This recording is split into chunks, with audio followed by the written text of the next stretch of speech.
and I mean every word of this, that you cannot literally assign all of the evils of imperialism, racism, and slavery to just one race.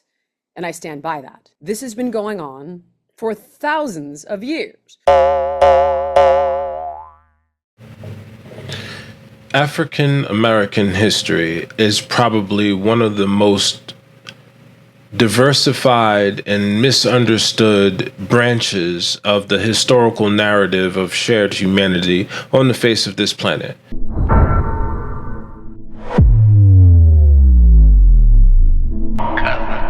A lot of people overlook the fact that the African that exists here in this country, the descendant of those Africans who were enslaved, is the mixture of all of the best that Africa could produce at that time.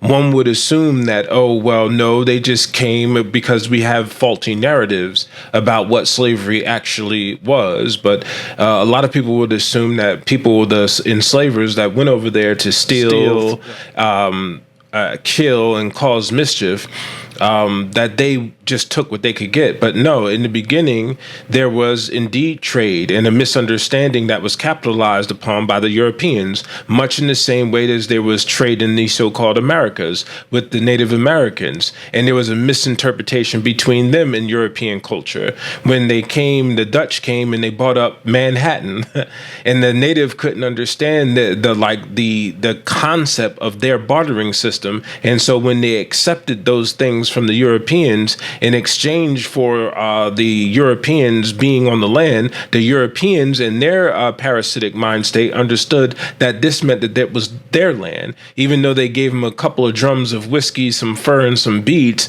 that was still good enough for them to have engaged in trade. And therefore, the natives who were there, all of the natives, not just the persons who engaged in the trade, but all of the natives had to go.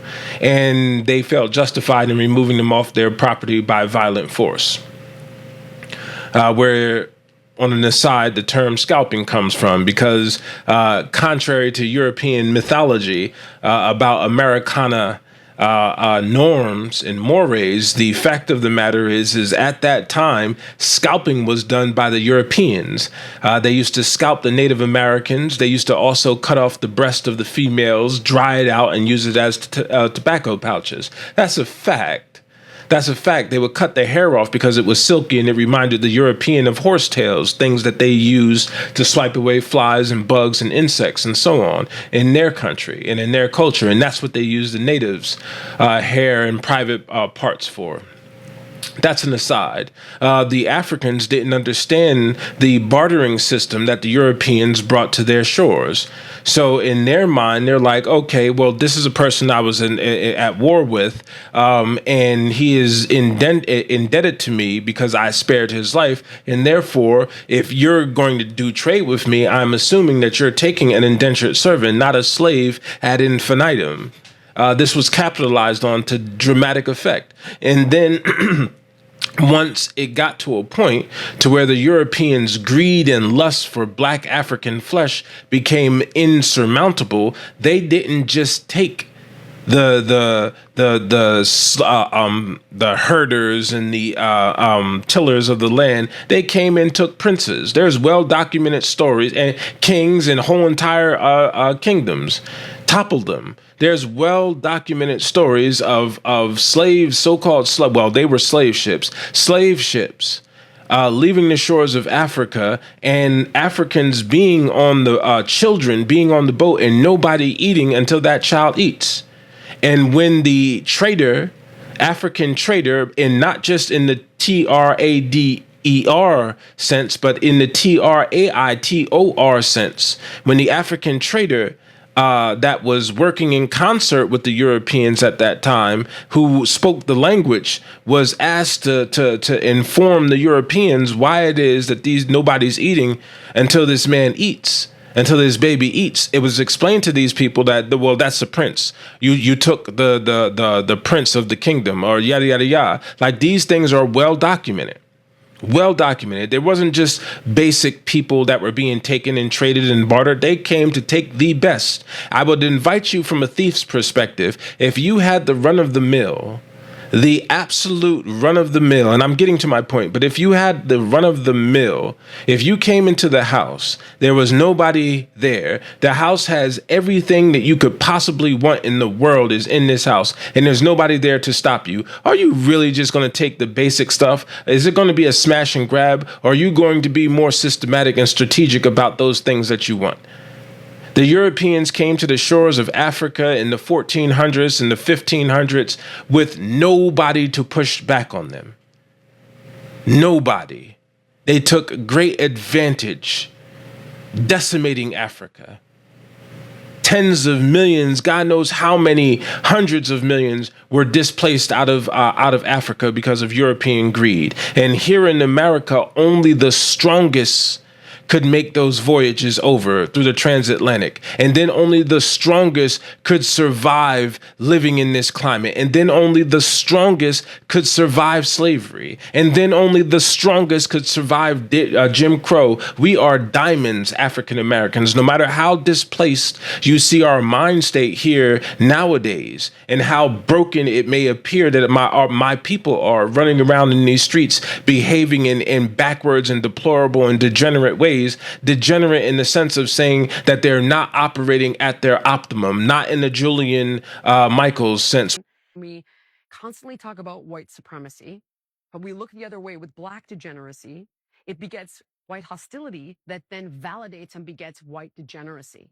But in ways that are that do not reflect them at their highest selves. You know, I'm often very hard on white culture and whiteness, so I've been asked to say something in support of them. I mean, look, we did contribute like hummus, I think, or, you know, maybe vinaigrette dressing or something, I'm sure. But also, you know, through our forcing black folks to assimilate into our culture, I'm kind of with you white folks. Like, I'm tired of them behaving like us. Tired of their appropriation of our culture, right? You know, the violence against black folks, that's our thing, right? You know what I mean? The whole competing on who's got the flyer rides, the competition, instead of celebrating each other. That's on us, isn't it? That's our thing. That's what we do. We compete. You know, who's going to be the richest, who's going to be the wealthiest. That's our thing. They need to stop doing that. It's really irritating. I understand why we want to get away from them. You know, let's see, what else do they do that we can't stand? The acting like people are bothering them when they have some needs or something, you know, like, I made this is mine, that very individualistic thought process. You know, that's us. I'm with you. I'm starting to see the way now. I think white folks, we do need to get away from them. We need to leave them alone and stop forcing them to assimilate. Stop trying to educate them by not teaching them about their own ways. We need to stop letting them come down to our low level of vibration. It really is bothersome to see them operating on a low level of vibration when we know they have been historically operating on a much higher spiritual level than we have. I'm with you. I really think that they need to leave us alone and stop assimilating into our culture just because we control the resources or whatnot, just because we provided the drugs and the guns and we manipulate through the media. They need to stop that. They're acting like us, aren't they? And we don't like it. At least that's what the media teaches me, that how black folks act. And the media wouldn't lie. So I'm with you. Go back up to that higher level of vibration and show us the love and protection and appreciation and how we should be behaving. Stop acting like us at this low level. My gosh. And this is not about respectability politics and looking good for white people. I don't care if every other word out that black youth's or black man's or black woman's mouth or black child's mouth is a profanity, is laced with profanity. So long as there is a course of direction that will bring them to success, I could care less what language they use. And the fact of the matter is, we've been set up for failure by a lot of the things that white supremacist culture has fed to us, like hip hop music, like trap music, like drill music. All of those things are meant to attack us at a spiritual level where we resonate, where we naturally resonate, we naturally have rhythm. And that thing is infectious. It is infectious. It's a part of us that actually can get into tune with higher beings, higher levels, higher frequencies, higher forms of resonation. And they know that, and they know they don't have it. And they always point that out. Well, I listen to rap music and I don't want to go out and kill nobody. You don't got no rhythm. Rhythm leads to something called hypnosis.